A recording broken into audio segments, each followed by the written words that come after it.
The Haunted House by Charles Dickens. Chapter 5, The Ghost in the Cupboard Room by Wilkie Collins. Mr. Beaver, on being spoke, as his friend and ally Jack Governor called it, turned out of an imaginary hammock with the greatest promptitude and went straight on duty. As it's Nat Beaver's watch, said he, there shall be no skulking.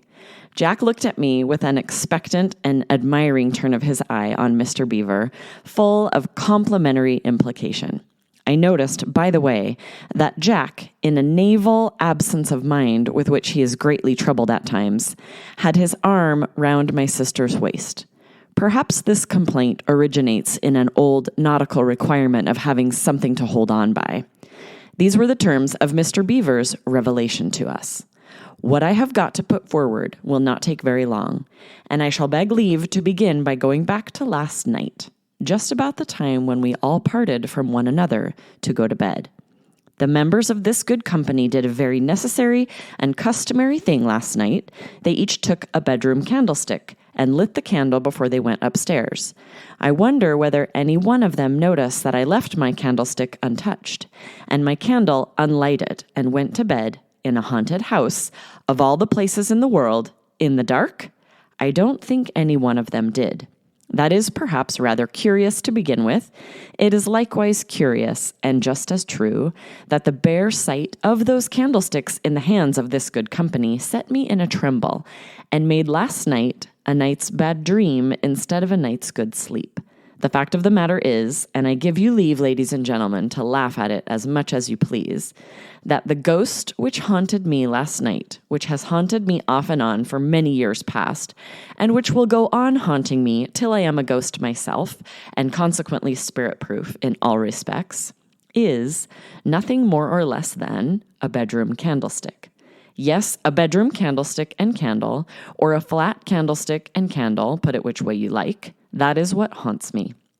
I wish it was something pleasanter and more out of the common way, a beautiful lady, or a mine of gold and silver, or a cellar of wine, and a coach and horses and such like. But, being what it is, I must take it for what it is and make the best of it. And I shall thank you all kindly if you will help me out by doing the same. I am not a scholar myself, but I make bold to believe that the haunting of any man with anything under the sun begins with the frightening of him. At any rate, the haunting of me with a bedroom candlestick and candle began with the frightening of me with a bedroom candlestick and candle. The frightening of me half out of my life, ladies and gentlemen. And, for the time being, the frightening of me altogether out of my wits. That is not a very pleasant thing to confess to you all before stating the particulars, but perhaps you will be the readier to believe that I am not a downright coward, because you might find me bold enough to make a clean breast of it already, to my own great disadvantage so far. These are the particulars as well as I can put them. I was apprenticed to the sea when I was about as tall as my own walking stick, and I made good enough use of my time to be fit for a mate's berth at the age of 25 years. It was in the year 1818 or 19, I am not quite certain which, that I reached the before-mentioned age of 25. You will please to excuse my memory not being very good for dates, names, numbers, places, and such like. No fear, though, about the particulars I have undertaken to tell you of. I have got them all ship-shape in my recollection. I can see them at this moment, as clear as noonday in my own mind. But there is a mist over what went before, and for the matter of that, a mist likewise over much that came after, and it's not very likely to lift at my time of life, is it? Well, in 1818 or 19, when there was peace in our part of the world, and not before it was wanted, you will say, there was fighting of a certain scampering, scrambling kind going on in that old fighting ground, which we seafaring men know by the name of the Spanish Main. The possessions that belonged to the Spaniards in South America had broken into open mutiny and declared for themselves years before. There was plenty of bloodshed between the new government and the old. But the new had got the best of it, for the most part, under one General Bolivar. a famous man in his time, though he seems to have dropped out of people's memories now. Englishmen and Irishmen with a turn for fighting and nothing particular to do at home joined the general as volunteers, and some of our merchants here found it a good venture to send supplies across the ocean to the popular side. There was risk enough, of course, in doing this, but where one speculation of the kind succeeded, it made up for two, at the least, that failed. And that's the true principle of trade, wherever I have met with it, all the world over. Among the Englishmen who were concerned in this Spanish-American business, I, your humble servant, happened, in a small way, to be one. I was then mate of a brig belonging to a certain firm in the city, which drove a sort of general trade, mostly in queer, out-of-the-way places, as far from home as possible, and which freighted the brig, in the year I am speaking of, with a cargo of gunpowder for General Bolivar and his volunteers. Nobody knew anything about our instructions when we sailed, except the captain, and he didn't half seem to like them. I can't rightly say how many barrels of powder we had on board, or how much each barrel held. I only know we had no other cargo. The name of the brig was the Good Intent. A queer name enough, you will tell me, for a vessel laden with gunpowder and sent to help a revolution. And as far as this particular voyage was concerned, so it was. I meant that for a joke, ladies and gentlemen, and I'm sorry to find you don't laugh at it. The Good Intent was the craziest old tub of a vessel I ever went to sea in, and the worst found in all respects. She was 230 or 280 tons burden, I forget which, and she had a crew of 8 all told. Nothing like as many as we ought by rights to have had to work the brig. However, we were well and honestly paid our wages, and we had to set that against the chance of foundering at sea, and, on this occasion, likewise, the chance of being blown up into the bargain. In consideration of the nature of our cargo, we were harassed with new regulations which we didn't at all like, relative to smoking our pipes and lighting our lanterns, and, as usual in such cases, the captain who made the regulations preached what he didn't practice. Not a man of us was allowed to have a bit of lighted candle in his hand when he went below, except the skipper, and he used his light when he turned in, or when he looked over his charts on the cabin table, just as usual. This light was a common kitchen candle or dip of the sort that goes 8 or 10 to the pound, and it stood in an old battered flat candlestick with all the Japan worn and melted off, and all the tin showing through. It would have been more seamanlike and suitable in every respect if he had had a lamp or a lantern, but he stuck to his old candlestick, and that same old candlestick, ladies and gentlemen, was ever afterwards stuck to me. That's another joke, if you like, and I'm much obliged to Miss Belinda in the corner for being good enough to laugh at it. Well, I said well before, but it's a word that helps a man on, like. We sailed in the brig and shaped our course first for the Virgin Islands in the West Indies, and after sighting them, we made for the Leeward Islands next, and then stood on due south till the lookout at the masthead hailed the deck and said he saw land. That land was the coast of South America. We had had a wonderful voyage so far. We had lost none of our spars or sails, and not a man of us had been harassed to death at the pumps. It wasn't often the Good Intent made such a voyage as that, I can tell you. I was sent aloft to make sure about the land, and I did make sure of it. When I reported the same to the skipper, he went below and had a look at his letter of instructions and the chart. When he came on deck again, he altered our course a trifle to the eastward. I forget the point on the compass, but that don't matter. What I do remember is that it was dark before we closed in with the land. We kept the lead going and hove the brig 2 in from 4 to 5 fathoms water, or it might be 6, I can't say for certain. I kept a sharp eye to the drift of the vessel, none of us knowing how the currents ran on that coast. We all wondered why the skipper didn't anchor, but he said no, he must first show a light at the foretop masthead and wait for an answering light on shore. We did wait, and nothing of the sort appeared. It was starlight and calm. What little wind there was came in puffs off the land. I suppose we waited, drifting a little to the westward as I made it out, best part of an hour before anything happened. And then, instead of seeing the light on shore, we saw a boat coming towards us, rowed by 2 men only. We hailed them, and they answered, "Friends," and hailed us by our name. They came on board. One of them was an Irishman, and the other was a coffee-colored native pilot who jabbered a little English. The Irishman handed a note to our skipper, who showed it to me. It informed us that the part of the coast we were off then was not over safe for discharging our cargo, seeing that spies of the enemy, that is to say, of the old government, had been taken and shot in the neighborhood the day before. We might trust the brig to the native pilot, and he had his instructions to take us to another part of the coast. The note was signed by the proper parties, so we let the Irishman go back alone in the boat and allowed the pilot to exercise his lawful authority over the brig. He kept us stretching off from the land till noon the next day, his instructions seemingly ordering him to keep us well out of sight of the shore. We only altered our course in the afternoon so as to close in with the land again a little before midnight.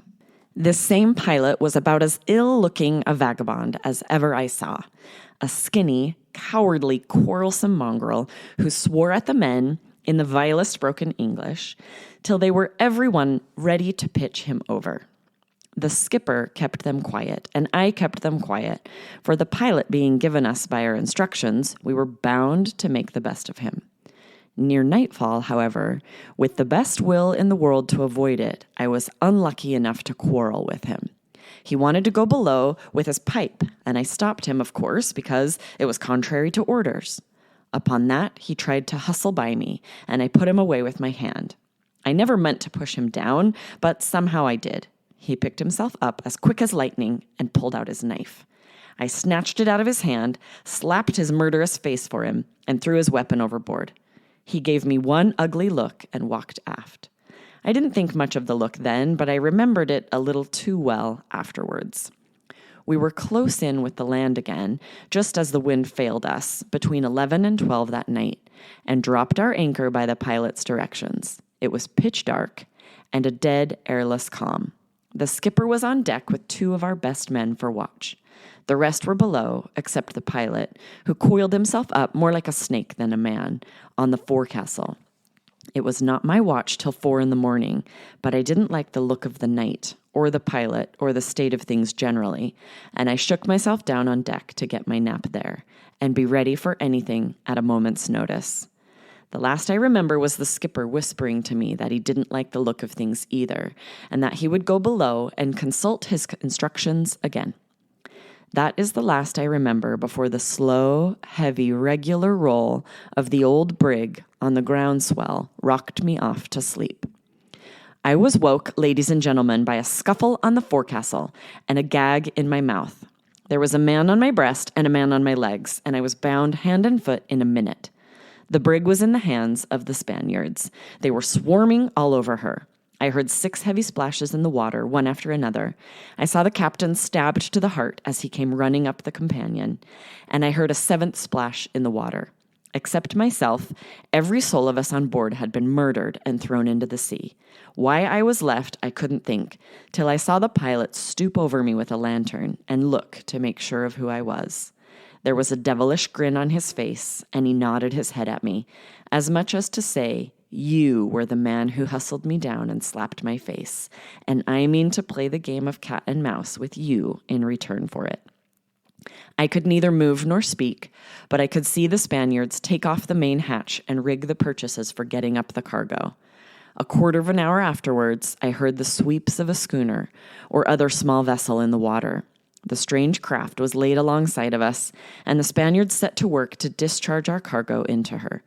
They all worked hard except the pilot, and he came, from time to time with his lantern, to have another look at me, and to grin and nod, always in the same devilish way.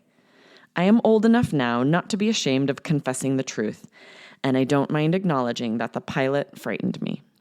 The fright, and the bonds, and the gag, and the not being able to stir hand or foot, had pretty nigh worn me out by the time the Spaniards gave over work.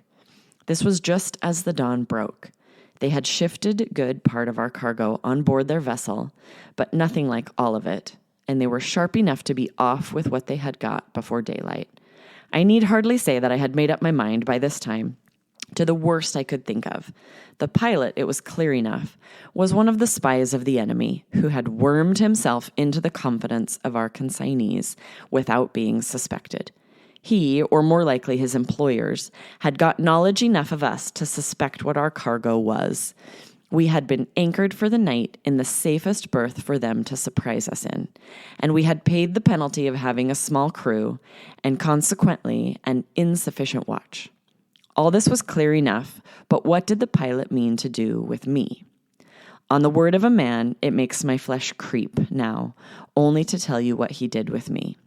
After all the rest of them were out of the brig, except the pilot and 2 Spanish seamen, these last took me up, bound and gagged as I was, lowered me into the hold of the vessel, and laid me along on the floor, lashing me to it with rope's ends, so that I could just turn from one side to the other, but could not roll myself fairly over, so as to change my place. They then left me. Both of them were the worse for liquor, but the devil of a pilot was sober, mind that, as sober as I am at the present moment. I lay in the dark for a little while, with my heart thumping, as if it was going to jump out of me. I lay about 5 minutes so, when the pilot came down into the hold alone. He had the captain's cursed flat candlestick and a carpenter's awl in one hand, and a long thin twist of cotton yarn, well oiled, in the other. He put the candlestick with a new dip lighted in it, down on the floor, about 2 feet from my face, and close against the side of the vessel. The light was feeble enough, but it was insufficient to show a dozen barrels of gunpowder, or more, left all round me in the hold of the brig. I began to suspect what he was after, the moment I noticed the barrels. The horrors laid hold of me from head to foot, and the sweat poured off my face like water. I saw him go next to one of the barrels of powder standing against the side of the vessel, in a line with the candle, and about 3 feet, or rather better, away from it. He bored a hole in the side of the barrel with his awl, and the horrid powder came trickling out, as black as hell, and dripped into the hollow of his hand, which he held to catch it.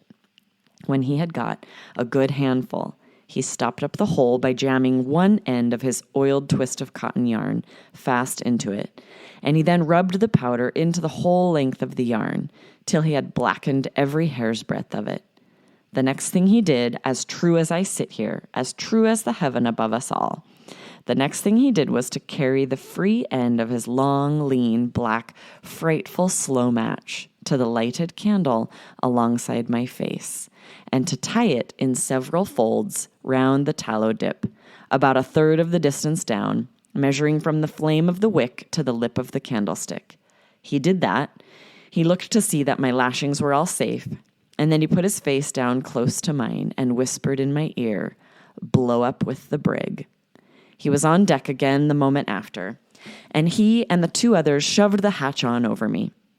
At the farthest end from where I lay, they had not fitted it down quite true, and I saw a blink of daylight glimmering in when I looked in that direction. I heard the sweeps of the schooner fall into the water, splash, splash, fainter and fainter, as they swept the vessel out in the dead calm, to be ready for the wind in the offing.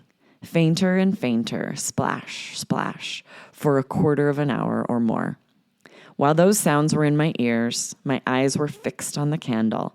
It had been freshly lit. If left to itself, it would burn for between 6 and 7 hours.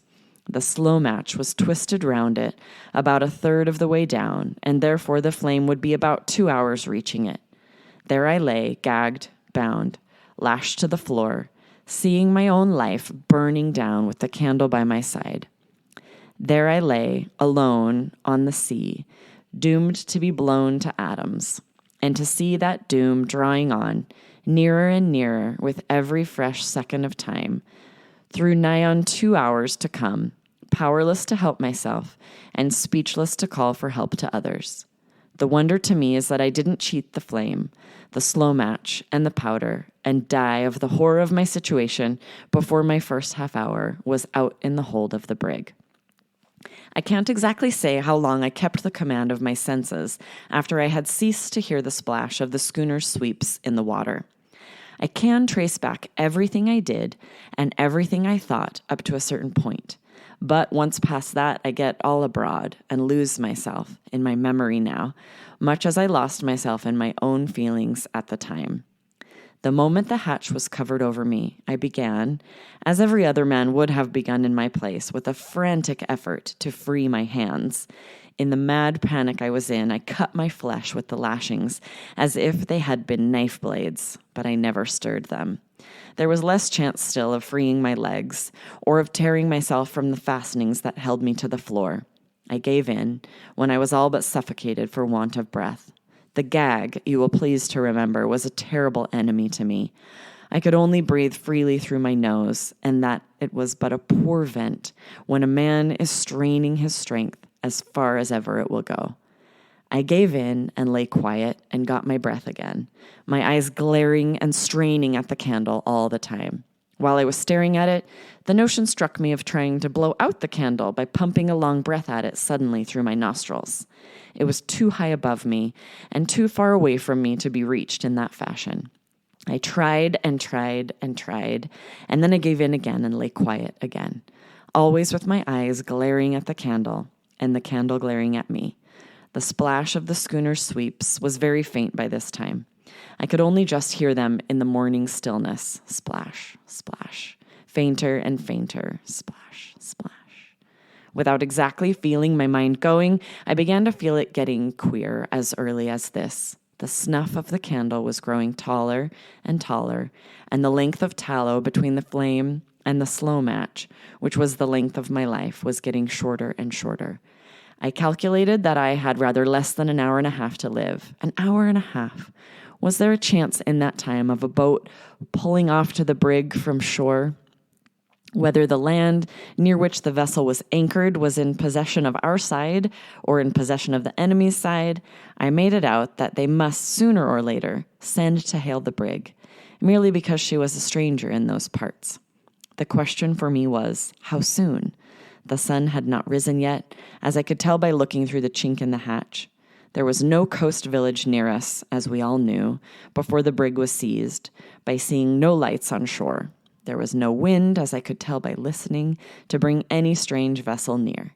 If I had had 6 hours to live, there might have been a chance for me, reckoning from sunrise to noon. But with an hour and a half, which had dwindled to an hour and a quarter by this time, or in other words, with the earliness of the morning, the uninhabited coast, and the dead calm all against me, there was not the ghost of a chance. As I felt that, I had another struggle, the last with my bonds, and only cut myself the deeper for my pains. I gave in once more and lay quiet, and listened for the splash of the sweeps. Gone. Not a sound could I hear but the blowing of a fish now and then on the surface of the sea, and the creak of the brig's crazy old spars as she rolled gently from side to side with the little swell there was on the quiet water. An hour and a quarter. The wick grew terribly as the quarter slipped away, and the charred top of it began to thicken and spread out mushroom shape. It would fall off soon. Would it fall off red hot? And would the swing of the brig cant it over the side of the candle and let it down on the slow match? If it would, I had about 10 minutes to live instead of an hour. This discovery set my mind for a minute on a new tack altogether. I began to ponder with myself what sort of a death blowing up might be. Painful? Well, it would be surely too sudden for that. Perhaps just one crash inside me or outside me or both, and nothing more. Perhaps not even a crash. That and death and the scattering of this living body of mine into millions of fiery sparks might all happen in the same instant. I couldn't make it out. I couldn't settle how it would be. The minute of calmness in my mind left it before I had half done thinking, and I got all abroad again. When I came back to my thoughts, or when they came back to me, I can't say which, the wick was awfully tall. The flame was burning with a smoke above it. The charred top was broad and red and heavily spreading out to its fall. My despair and horror at seeing it took me in a new way, which was good and right, at any rate, for my poor soul. I tried to pray. In my own heart, you will understand, for the gag put all lip praying out of my power. I tried, but the candle seemed to burn it up in me. I struggled hard to force my eyes from the slow murdering flame and to look up through the chink in the hatch at the blessed daylight. I tried once, tried twice, and gave it up. I tried next only to shut my eyes and keep them shut, once, twice, and the second time I did it. God bless old Mother and Sister Lizzie. God keep them both and forgive me. That was all I had time to say in my own heart before my eyes opened again in spite of me, and the flame of the candle flew into them, flew all over me, and burnt up the rest of my thoughts in an instant. I couldn't hear the fish blowing now. I couldn't hear the creak of the spars. I couldn't think. I couldn't feel the sweat of my own death agony on my face. I could only look at the heavy, charred top of the wick. It swelled, tottered, bent over to one side, dropped red hot at the moment of its fall, black and harmless, even before the swing of the brig had canted it over into the bottom of the candlestick. I caught myself laughing, yes, laughing at the safe fall of the bit of wick. But for the gag, I should have screamed with laughing. As it was, I shook with it inside me, shook till the blood was in my head, and I was all but suffocated for want of breath. I had just sense enough left to feel that my own horrid laughter at that awful moment was a sign of my brain going at last. I had just sense enough left to make another struggle before my mind broke loose like a frightened horse and ran away with me. One comforting look at the blink of daylight through the hatch was what I tried for once more. The fight to force my eyes from the candle and to get that one look at the daylight was the hardest I had had yet, and I lost the fight. The flame had hold of my eyes as fast as the lashings had hold of my hands. I couldn't look away from it. I couldn't even shut my eyes when I tried that next for the second time. There was the wick growing tall once more. There was the space of unburnt candle between the light and the slow match, shortened to an inch or less. How much life did that inch leave me? 3/4 of an hour? Half an hour? 50 minutes? 20 minutes? Steady. An inch of tallow candle would burn longer than 20 minutes. An inch of tallow, the notion of a man's body and soul being kept together by an inch of tallow. Wonderful. Why, the greatest king that sits on a throne can't keep a man's body and soul together. And here's an inch of tallow that can do what the king can't. There's something to tell Mother when I get home, which will surprise her more than all the rest of my voyages put together. I laughed inwardly again at the thought of that, and shook and swelled and suffocated myself, till the light of the candle leapt in through my eyes and licked up the laughter and burnt it out of me, and made me all empty and cold and quiet once more. Mother and Lizzie, I don't know when they came back, but they did come back. Not, as it seemed to me, into my mind this time, but right down bodily before me in the hold of the brig. Yes, sure enough, there was Lizzie, just as light-hearted as usual, laughing at me. Laughing? Well, why not? Who is to blame Lizzie for thinking I'm lying on my back, drunk in the cellar, with the beer barrels all round me? Steady. She's crying now, spinning round and round in a fiery mist, wringing her hands, screeching out for help, fainter and fainter, like the splash of the schooner's sweeps, gone, burnt up in the fiery mist. Mist? Fire? No, neither one nor the other. Its Mother makes the light. Mother knitting, with 10 flaming points at the ends of her fingers and thumbs, and slow matches hanging in bunches all round her face instead of her own gray hair. Mother in her old armchair, and the pilot's long, skinny hands hanging over the back of the chair, dripping with gunpowder. No gunpowder, no chair, no Mother. Nothing but the pilot's face, shining red hot like a sun in the fiery mist, turning upside down in the fiery mist, running backwards and forwards along the slow match in the fiery mist, spinning millions of miles in a minute in the fiery mist, spinning itself smaller and smaller into one tiny point, and that point darting on a sudden straight into my head, and then all fire and all mist, no hearing, no seeing, no thinking, no feeling, the brig, the sea, my own self, the whole world, all gone together. After what I've just told you, I know nothing and remember nothing till I woke up, as it seemed to me in a comfortable bed, with 2 rough and ready men like myself sitting on each side of my pillow, and a gentleman standing watching me at the foot of the bed.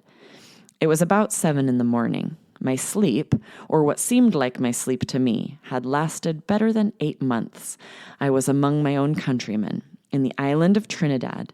The men at each side of my pillow were my keepers, turn and turn about, and the gentleman standing at the foot of the bed was the doctor. What I said and did in those 8 months, I never have known and never shall.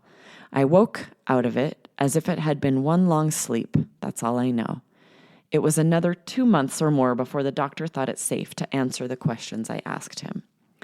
The brig had been anchored, just as I had supposed, off a part of the coast which was lonely enough to make the Spaniards pretty sure of no interruption, so long as they managed their murderous work quietly under cover of night.